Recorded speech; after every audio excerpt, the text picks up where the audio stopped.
Hello, good morning. Welcome back again, JBT. Kasangga sa safety at kalusugan. So, ang ating papag-aralan ngayon, environmental control measures. Di ba?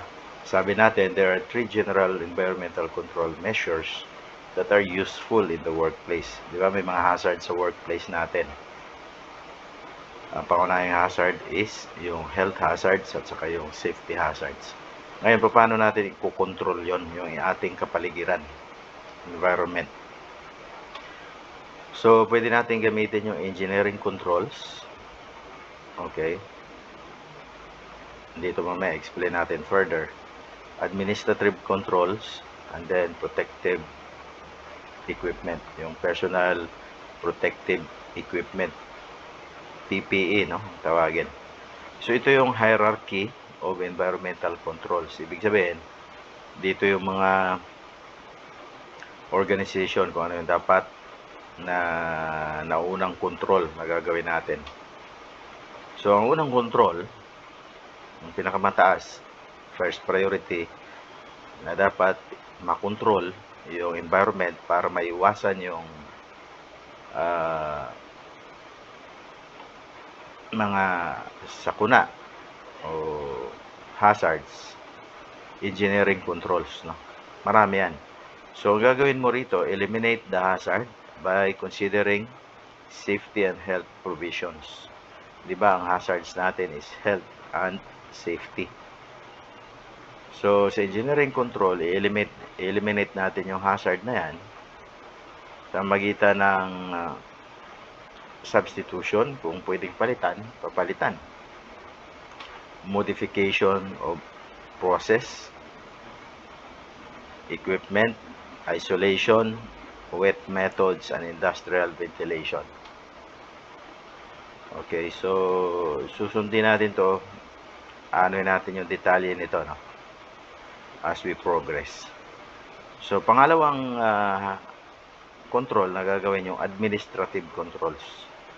Ito yung control employees exposure by scheduling. So, scheduling hazardous work process.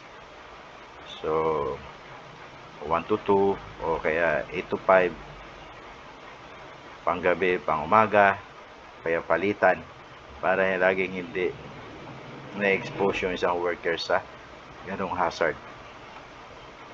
Reduce working hours in hot process and work areas with excessive noise level, no? Sa Qatar, pag masyado na mainit sa abroad, ano, Middle East, iba na yung oras ng pagtatrabaho. Binabawasan, wala. Ang trabaho 6 to 10 kasi mainit na yung 10 to 3. Tapos merong pasok sila 4 to 8, parang ganon. 4 ng hapon hanggang 8 ng gabi o 10 ng gabi. Walang pasok ng 10 hanggang alas 3 kasi masyadong mainit. So, administrative controls yun. Diba? So, isang mga example ng administrative control, yung assigning workers to other less hazardous work areas of production at training workers of various health and safety aspects. So, administrative control yun, no? Yung scheduling, yung reduce the working hours, okay, and then yung training of workers, administrative control yan. Pangatlong hierarchy, ito yung paggamit ng personal protective equipment, PPE, no? PPE. Should be considered at the last resort when engineering controls are not feasible or are not sufficient to achieve acceptable limits of exposure. PPE can be used in conjunction with engineering controls and other methods. So, yun lang.